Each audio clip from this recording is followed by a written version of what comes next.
Bonjour, le but de cette vidéo est de vous aider à construire un schéma bilan du réflexe myotatique, mais tout d'abord je vais vous repasser rapidement les diapos vues en classe, donc tout d'abord les rappels pour vous permettre d'ajouter des informations si besoin à ce que vous avez noté en cours.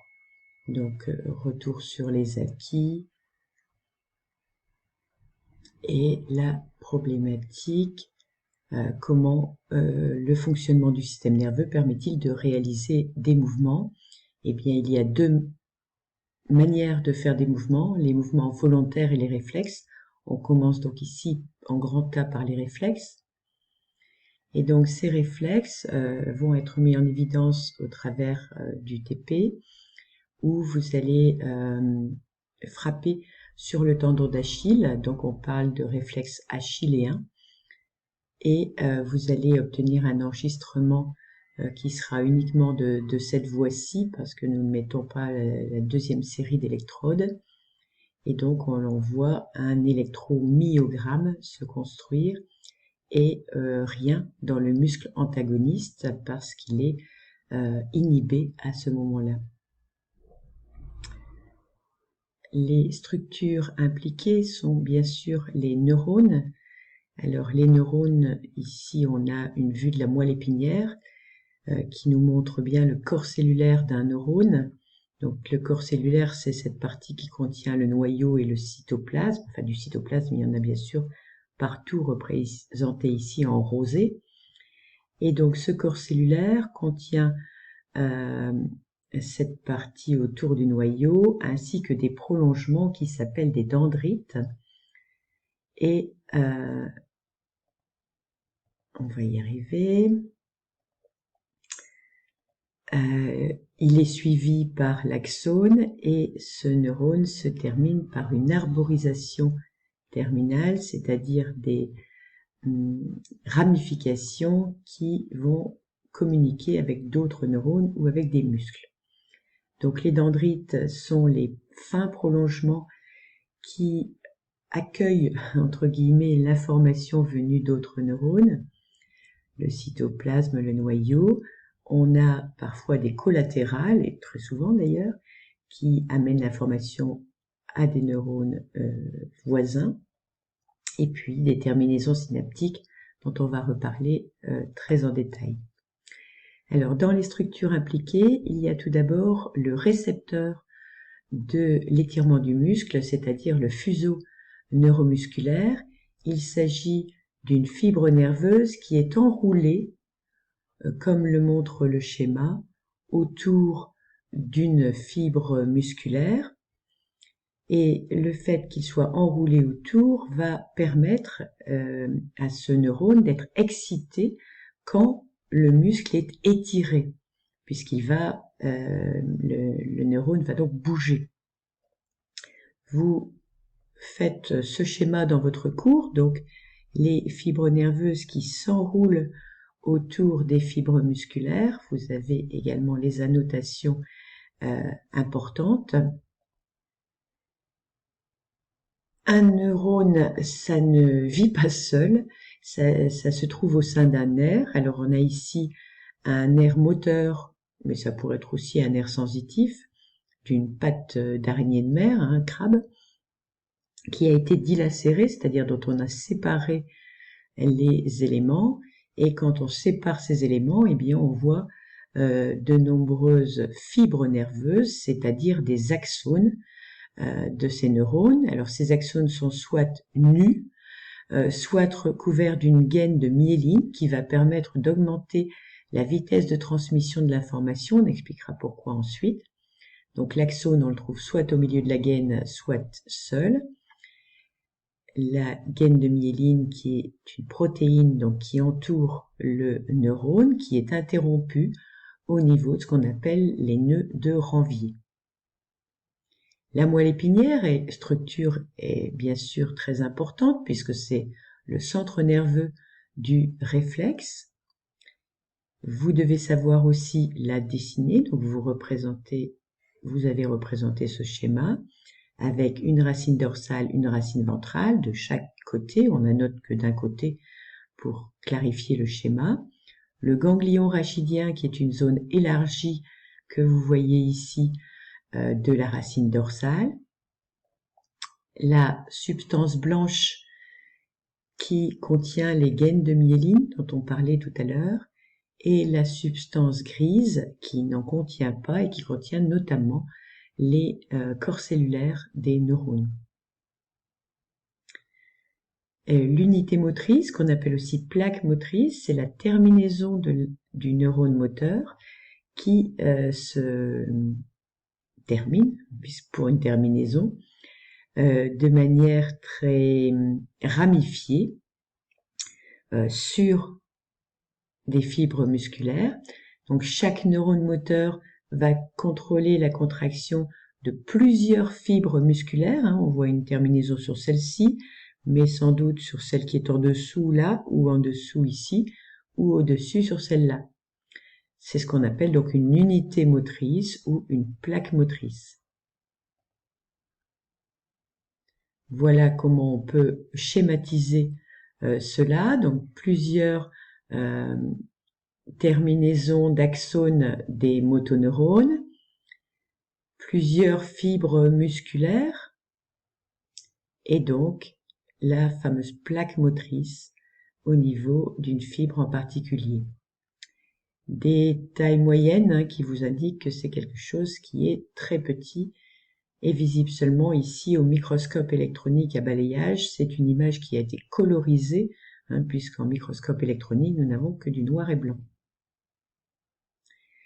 Le muscle, pour terminer, est composé de fibres musculaires, que l'on a représentées ici toutes longilignes. C'est vrai qu'elles sont allongées, mais à l'intérieur de ces fibres, si on regarde au microscope électronique, on va voir des stries comme ici, avec deux types de filaments, les filaments d'actine fins et les filaments de myosine plus épaisses. On verra leur rôle par la suite, donc c'est ce qu'on appelle une myofibrille. On a des mitochondries qui apportent de l'énergie et on a du réticulum sarcoplasmique dont on verra tout l'intérêt par la suite. Alors globalement, un arc réflexe, c'est un stimulus qui excite un récepteur qui, par voie sensitive, donc via des nerfs sensitifs, informe un centre nerveux qui émet un message moteur en direction d'un effecteur et ceci aboutit à une réaction. Dans notre exemple, le stimulus, c'est l'étirement des fibres musculaires qui est reçu par les fuseaux neuromusculaires, ce qui envoie des messages nerveux dans les nerfs sensitifs jusqu'à la moelle épinière, qui, via les nerfs moteurs ou motoneurones si on parle d'un seul neurone, arrive à l'effecteur, c'est-à-dire la plaque motrice, arrive au niveau du muscle, ce qui entraîne la contraction du muscle. J'ai entouré ici cet ensemble parce que tout ceci fait partie d'un seul et même muscle.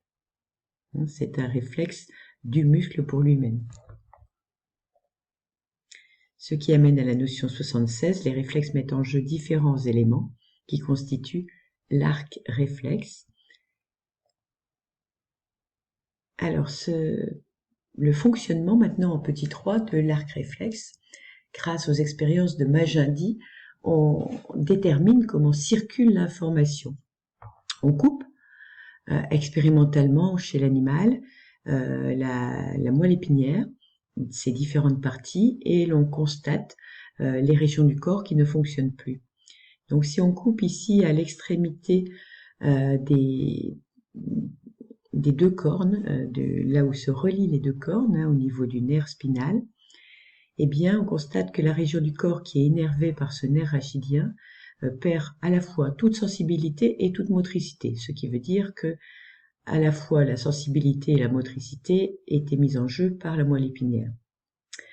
Par contre, si on coupe cette fois un tout petit peu plus loin, qu'on garde la partie ventrale, eh bien la motricité peut être conservée, la motricité est maintenue, mais il n'y a plus de sensibilité. Ce qui veut dire que c'est par la racine dorsale que s'achemine le message sensitif. À l'inverse, si on coupe ici au niveau de la racine ventrale, la région du corps innervée par le nerf perd sa motricité et cette partie dégénère, ce qui veut dire que le noyau du motoneurone se trouve dans la moelle épinière et que l'information motrice passe par la racine ventrale. Ce qui va amener au fameux schéma. Donc tout d'abord, il faut que vous représentiez d'une part la moelle épinière, d'autre part la jambe avec principalement ces deux muscles. Alors c'est principalement le muscle du mollet qui nous intéresse, mais on évoquera par la suite le muscle antagoniste qui se trouve en face. Donc dans un premier temps, le stimulus correspond à la percussion du tendon d'Achille que vous représentez donc par un marteau qui arrive au niveau de ce tendon et vous notez percussion du tendon d'Achille. Dans un deuxième temps, la conséquence de cette percussion, c'est l'étirement du fuseau neuromusculaire. Donc vous annotez le fuseau neuromusculaire et vous mettez un petit 2. Ensuite, il y a naissance et propagation du message nerveux sensitif. Donc vous représentez le fuseau neuromusculaire avec donc la fibre enroulée autour du fuseau. Une expérience qu'on n'a pas envisagée jusqu'à présent montre que c'est un neurone particulier, ce neurone sensitif qui est en forme de T, c'est-à-dire que son corps cellulaire, il a une dendrite extrêmement longue, c'est elle qui est enroulée autour de la fibre musculaire, et son noyau se trouve dans le ganglion. C'est pour ça qu'on peut faire une expérience, couper le ganglion, et ça annule le passage du message. Et donc, il arrive jusque dans la substance blanche. Quatrième étape, transmission synaptique au motoneurone.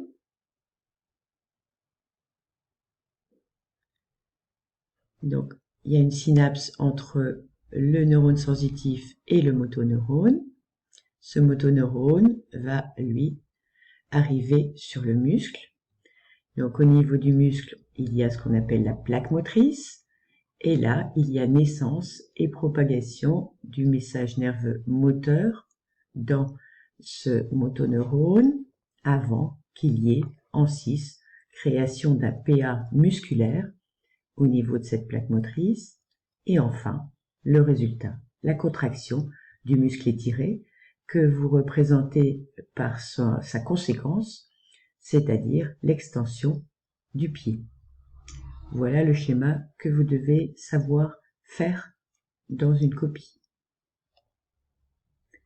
Vous retrouvez quelque chose de sensiblement équivalent dans votre livre, sauf qu'il a été ajouté l'action complémentaire sur le muscle antagoniste, qui lui, au moment où le muscle qui nous intéresse va être contracté, eh bien lui va être relâché. Pourquoi ? Eh bien parce que le même neurone sensitif va établir une synapse avec un interneurone inhibiteur qui empêche ce neurone représenté en orange, qui est un motoneurone, de provoquer la contraction. Donc n'ayant pas de contraction, le muscle est relâché. Vous pouvez l'ajouter sur votre schéma, l'intervention de l'interneurone et du motoneurone qui est inhibé. Ces légendes sont également intéressantes pour votre schéma. Merci beaucoup pour votre attention. Et n'hésitez pas à faire et refaire plusieurs fois ce schéma pour savoir le représenter correctement. On n'a pas besoin de tous les os du pied, mais les éléments fondamentaux sont les neurones, la moelle épinière et les deux muscles.